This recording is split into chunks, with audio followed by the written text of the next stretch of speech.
Feels good to win. Kemper, how tough is this stretch? I know that, a lot of people look and everybody's facing COVID, but you're down, three of your more experienced players. And you're sort of, you've had this 3-week lull. It's got to be difficult just trying to piecemeal this thing together. So it's got to be gratifying to get that win too. Yeah, Grant, me pretty well because I've been here for a long time. I don't really cry about spilled milk, so to speak. But I don't know. We've had about as tough as anybody has had. Since October 15th, we just haven't practiced. We have, but we did not practice together as a team prior to this game. So we found out that we were going to be without them less than 24 hours before we tipped, and right prior to being together for the first time since Christmas, And so we've just taken haymaker after haymaker lately with how you piece it together and figure it out. And, I have answered the question many times already about our depth. We're deeper than what we've been, and I just addressed that with our team. Minutes, I'll give a lot of people credit for stepping up, opportunity, and then taking advantage of it. I thought Paige was really, really good tonight. I didn't think she was great last night. Didn't talk to her much about it, but I think she leveled off. It's the second time she's really had that kind of minutes. Thought she was great. And, I can go up and down this thing about opportunity. Alexis Johnson, opportunity, play well. But we're deeper. We couldn't have survived this, I don't think, in years past. We couldn't go. We're missing 4 that had, we're in the starting 5, which we were down 2 to be, before that anyway, like Kennedy, Tay, who are obviously pretty, just fine in this league. Kennedy and Tay early, then we get them back and we think we're going to have everybody, and then the other ones are gone. So it's been one thing after another. And I just got done telling our team, our resiliency and our persistence, I'm not sure that, maybe this generation, I think that on Twitter, they get a lot of people saying they're not tough and things like that. But maybe we're growing a generation with 2020. It might be hardening this generation. They might come out of it and start to lead us a little bit. Because I don't know what goes on at every other school, but it has not been easy on Marshall women's basketball. It's not easy we got 3 players that are upstairs doing, squats and things like that, they feel fine. That's Kristen Mayo, Kia Civils, they love to compete. And that's a hard thing to wrap your mind around. That's a hard thing to wrap your mind around. So, I gave those 3, I said, if your mind's not in the right place, you can work out if you want to this weekend. Because I get it if you're just frustrated as there is. And all 3 of them, up there going. Coach, for you, last 2 days with this team, at least, you're seeing a great first half out of your players right here. They're coming out with energy, going into halftime with significant double-digit point leads. Where is that energy going in the second half? Well, I'm a pretty good defensive player, all right? And I'm down there in the first half helping them a lot, okay? We're hard to score on in the first half. That's kind of a joke and kind of true, okay? We're young. We've got a lot of people in there that's young. And to be honest, we're kind of missing one ball handler. And that does affect us late in the game. Taylor Pearson handles the ball pretty well. Sav handles the ball pretty well. And then, Paige is a tremendous shooter. She'll be the first to tell you, she's not really she's going to go around you if you crowd them. But as far as organizing and moving it, that's not where her strong suit is. So I think that has affected us down the stretch, is just, not having one more ball handler that can relieve pressure. But we, at 1:00, we all got together and we watched a bunch of film from yesterday, because that's the other thing that's going on for this team.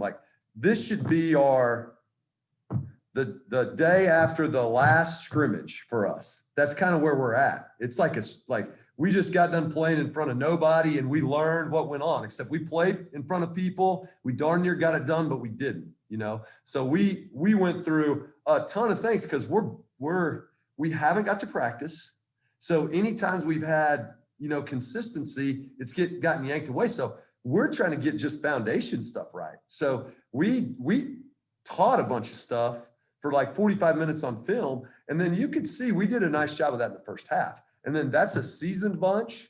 That's an athletic, but they have everybody back from last. They don't lose anybody. They won a game in the conference tournament. They were getting ready to play. So did we, except they got other people, and we're down a couple. So it's not surprising that it got tight to me. I was really proud that we found a way. Free throws helped. That we got some fouls there at the end. They got super aggressive, and that actually helped us. You mentioned yesterday that it was a really good question when I asked, what did you learn from last night's loss? So I guess today you learned that your team has that ability to close out, a close game. Is that a big a big focus point moving forward, closing out these closer games? I'm a big believer that you like in basketball, teams learn how to win these or not. And that's really like, there's going to be a ton of close games in Conference USA women's basketball, just across the league, everybody. There's a ton of close games, and you kind of learn how to win, and you can learn how to lose them too. And so to take what happened yesterday and find a way to close this one out, I think that's an important step for them. And we grew up, we got better today as a team. There's no question about it, and we just have to keep doing that.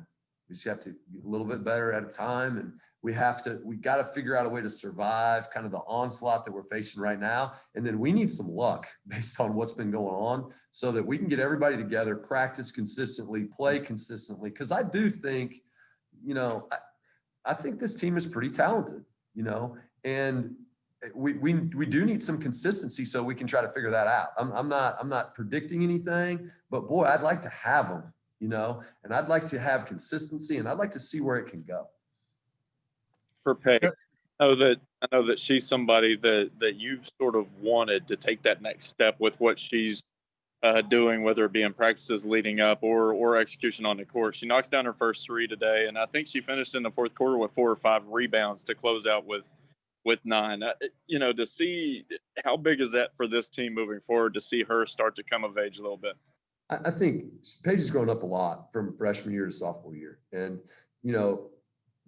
I thought she had a really good day today. We do a shooting drill in practice. If you would come watch Paige Shy do the shooting drill, we got it from Oregon women, and Oregon women shoot it well as anybody in the country. And Paige can walk into their practice. She wouldn't win, I don't think, but it would be on, whether or not she could. It's impressive to watch her shoot the ball. And I've thought for a long time, like it's going to translate. And it did tonight, 3 for 5 from 3. And boy, a huge one. We went to her on a flare, boom. I mean, everything but down. And, so I think she's getting better. There's no question about that. She's getting better. Coach, you finally got the first 2 conference games out of the way, back to back. In majority of most of my life, at least in college basketball, there's never been the back to back. Now that you've been through it for the first time, what was it like coaching? Back to back is you didn't win last night, but then just less than 24 hours later, you got to go out and adjust and play the same team again. Yeah, I mean, to be honest, I liked it fine. I liked it fine. We don't talk a lot about being tired and things like that. I try not to talk about it. I addressed a little bit at halftime. I was like, we're not going to talk about it, but you ain't tired. You're trying to win. And we are, I liked it. I will tell you this, I kind of learned how much the NBA relies on like advanced scouts and their staff to put together something and hand it to them, kind of as far as Coach Crawford had this scout, and it's going to be, our whole staff from here on out. Like that the night between the two, we've got some busy people, trying to outline, here's what, basically here's what we thought they were going to do, and here's what they actually did. And then, trying to get the important points across. I just told Coach Coyer, as I like to call him, that we started the day with a list of about 70 things that people wanted to get fixed. And I was like, we can't fix all 70, we got to pick and choose. But, a lot of people worked. Coach Crawford did a great job of getting our defensive game plan ready. I worked a little bit on offense. We needed to get the ball to the other side of the floor. We were good at that early.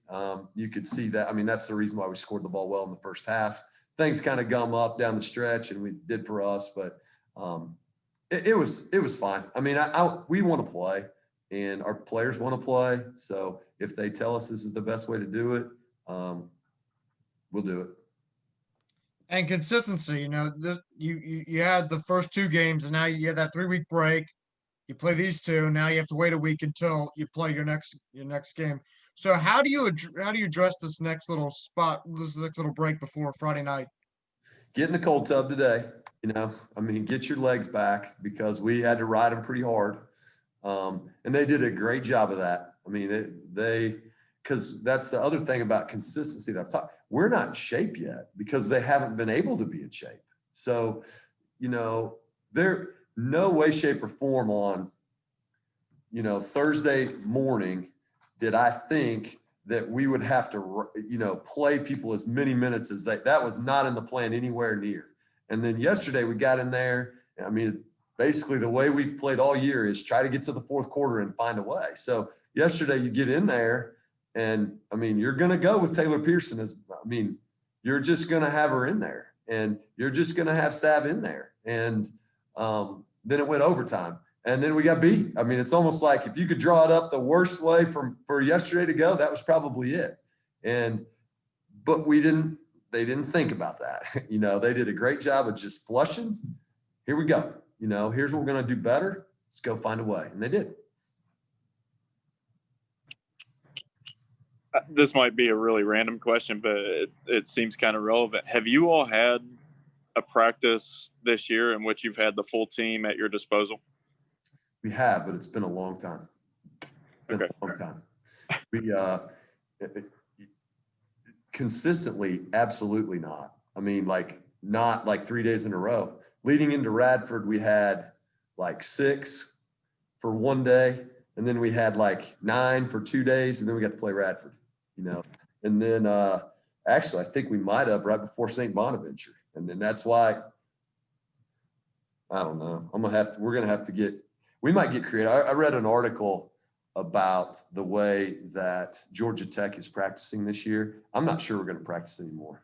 I mean, I'm really not. I don't know. I know that I'd like to have all our players, I'd like to have everybody. And so help me get answers about how we don't take each other out. And, I don't think our team has made bad decisions. That's the thing that's really tough about it is, we're just getting nickel and dimed on this deal. Thank goodness everybody's been healthy. We haven't gotten terribly sick and things, but it's been like one at a time, and that's been tough on us.